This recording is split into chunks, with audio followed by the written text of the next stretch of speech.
이화영 부지사가 전화를 바꿔주면서 이재명 지사가 고맙다. 김성태 전 회장은 그걸 들었다라고 좀 얘기를 하고 있는 건데 이것 또한 김성태 전 회장의 일단은 진술인데요. 이화영 부지사가 이런 말을 했다고 해요.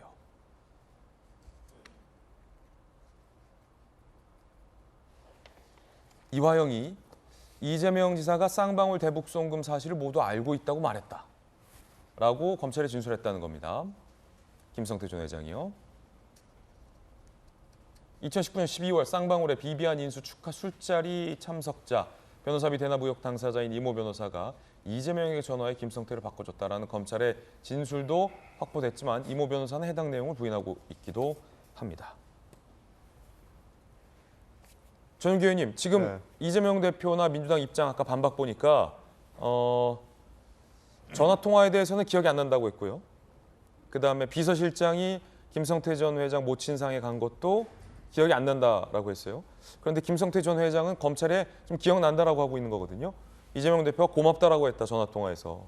그리고 옆에 있었던 이화영 부지사는 북한에 돈 보내준 거 지사님도 다 알고 계셔라고 얘기를 했다라는 겁니다.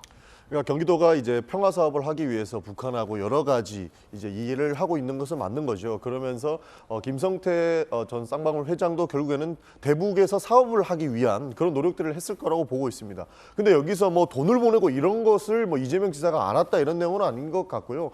김성태 전 회장이 지금도 뭐 내가 이재명을 대통령 만들기 위해서 대권 프로젝트를 가동시키기 위해서 돈을 냈다 이렇게 하는 것도 억측이라고 보는 게 좀 전에 정혁진 변호사가 말씀하시지 않았습니까? 쌍방울은 결국에는 대북의 사업권을 따기 위해서 본인들이 불법적인 돈을 보낸 겁니다. 그런데 이것이 마치 이재명을 대통령이 만들기 위해서라고 주장하는 것은 저는 굉장히 좀 어불성설이고 그러면 본인들은 사업권을 따르지 말았어야 된다라고 말씀을 드리는 것이죠. 그래서 이거는 뭐 알았다 몰랐다의 문제가 아니고 본인의 욕심을 채우기 위해서 본인이 대북 사업에서 사업권을 따르기 위해서 자행됐던 일이 마치 이재명을 위해서 이재명을 대통령 만들기 위해서 이야기하는 것은 조금 좀 무리하게 괜히 자기의 잘못을 다른 사람한테 미루는 것은 아닐까 저는 이런 이야기를 하는 것이죠. 예. 근데 이제 제가 여기에서 이제 사실은 객관적인 증거가 굉장히 저는 중요하다고 생각하는데요. 지금 나오고 있는 언론 보도에 따르면 2019년 그러니까 이재명 지사가 나는 방북 몰라 지금 이런 거 아니에요? 나는 방북을 생각해 본 적도 없고 그러니까 뭐 300만 달러를 보낸 거는 나랑 상관없는데요. 지금 이런 스탠스잖아요. 그런데 가장 이제 중요한 게 뭐냐면 방금 정혁진 변호사님 얘기하셨는데요. 2019년 5월에 당시 경기도지사였던 이재명 씨가 공문을 편지 형식의 공문을 보냈다는 거죠. 이 자신을 포함한 경기도 경제사절단을 북한에서 초청해달라고 하는 편지 형식의 공문을 누구에게? 북한의 그 아태평화위원회 위원장인 김영철 위원장에게 보냈다. 이게 2019년 5월입니다. 그렇기 때문에 이 공문이 정말 사실이라고 하면은 이재명 지사 대표의 이 모든 거짓말은 다 앞뒤가 안 맞아요. 왜냐하면 본인이 모랬단 말이에요. 본인이 편지 형식의 공문을 보냈다. 그러면 이거는 어떻게 해명을 할 거예요? 어떻게 그럼 나는 방법 모른다?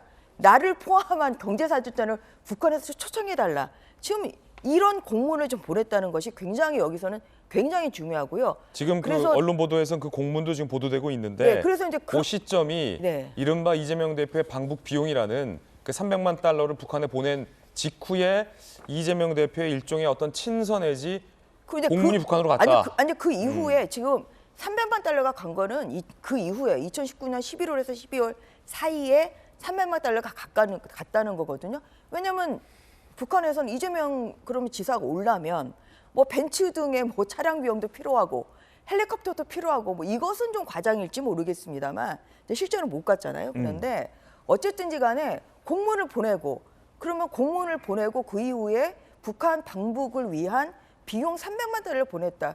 이거는 굉장히 팩트일 가능성이 크죠. 그래서 지금 모른다고 할 게 아니라 편지 형식의 공문을 내가 보냈냐 마냐. 저는 이재명 대표가 여기에 대해서 답을 해야 된다고 생각합니다. 만약에 이것이 있음에도 불구하고 본인이 보낸 사실이 없다 그러면 이건 명백한 거짓말이죠. 그래서 이 공문이 저는 지금 이 진실 게임을 하고 있는데 정말 소설인지 아닌지에 대한 가장 중요한 것은 이 공문이 결국은 존재를 하는 것이 사실이 아니냐 저는 뭐 이거인 것 같다는 생각이 드네요. 그러니까 이 친서와 공문 두 개가 다 작성됐는데 네. 친서는 500만 달러가 전달된 직후에 갔고 공문이 작성된 거는 이제 300만 달러가 추가로 제공됐다는 2019년 11월의 네. 시점과 이제 일치한다라는 언론 보도거든요. 그러니까 정확하게 이제 나눠서 봐야 될 것은 그러니까 뭐 돈을 주고 우리를 초청해달라 이렇게 접근하면 이재명 대표를 마치 부르기 위해서 그리고 불러줬으면 하기 위해서 돈을 줬다 이런 게 되는데 저희가 말씀드리는 것은 경기도가 평화부지사를 임명하면서 대우북 사업을 여러 가지를 합법적으로 하려고 했던 것은 맞습니다. 그러나 나눠서 봐야 될 것은 돈을 주면서 이재명 대표를 초청해달라라는 것이 아니고 쌍방울 김성태 전 회장이 북한에다가 대북 송금한 것은 본인의 대북 사업을 따르기 위한 그런 뭐 사업적인 절차인 것이지 이것을 이재명 지사랑 엮어서 이재명 지사를 뭐 대권 프로젝트를 만들기 위해서 한 것은 저희는 아닐 것이다. 그렇게 이야기하는 겁니다.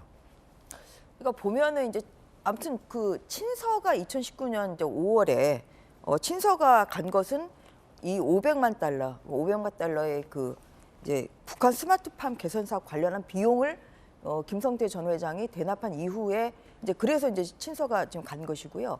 그 다음에 두 번째로 이제 간 게 지금 시점은 조금 다르게 나옵니다만 아무튼 그 2019년 11월하고 12월 사이에 300만 달러 보내기 직전에 지금 이러한 공문을 보냈어요. 그래서 이것을 아무튼 이재명 대표가 보냈는지 안 보냈는지 그것마저 기억이 안 날까요? 아니면은 뭐 나는 모르겠고 그럼 이화영 부지사가 내 명의로 보냈다 이렇게 얘기할 겁니까? 그래서 왜냐하면 가장 중요한 것은 누구의 이름으로 갔느냐가 굉장히 중요하고요.